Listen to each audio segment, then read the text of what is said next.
Hello everyone, আমি dietician অস্মিতা বিশ্বাস। আর আজকে খুব গুরুত্বপূর্ণ একটা টপিক নিয়ে আলোচনা করতে চলেছি, সেটা হচ্ছে হাইপোগ্লাইসেমিয়া, যেটা সম্বন্ধে আমরা অনেকেই জানি কিন্তু বুঝতে পারি না আসলে হাইপোগ্লাইসেমিয়া কি।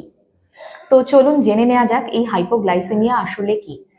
হাইপোগ্লাইসেমিয়ার ক্ষেত্রে দেখা যায় যে আমাদের বডিতে যে ব্লাড সুগার লেভেল থাকে বা রক্ত শর্করা লেভেল থাকে সেইটা কিন্তু নর্মাল লেভেলের থেকে অনেকটাই কম থাকে। আর এইটা বেশিরভাগ টাইমে দেখা যায় যারা ডায়াবেটিসে আক্রান্ত বা ডায়াবেটিক পেশেন্ট যারা আছে তাদের ক্ষেত্রে, যারা অলরেডি ইনসুলিন নিচ্ছেন বা ডায়াবেটিস নর্মাল রাখার জন্য মেডিসিন নিচ্ছেন।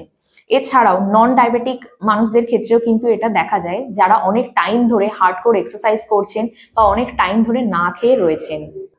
এবার আসি সাইন অ্যান্ড সিমটমস এর কথায়।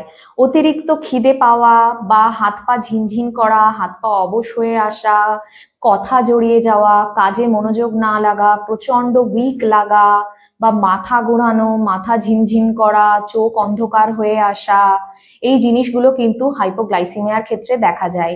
আর সেন্সিটিভ কেসে বা সিভিয়ার কেসে কিন্তু আমরা অনেক সময় দেখতে পাই যে মাথা ঘুরিয়ে মানুষ পড়েও গেছেন। যারা ডায়াবেটিস পেশেন্ট আছেন তারা কিন্তু এই লক্ষণগুলো যদি নিজের মধ্যে দেখতে পান তাহলে কিন্তু অবশ্যই আপনার সচেতন হয়ে ওঠা উচিত আর নিজের ডক্টরের সাথে কনসাল্ট করা উচিত।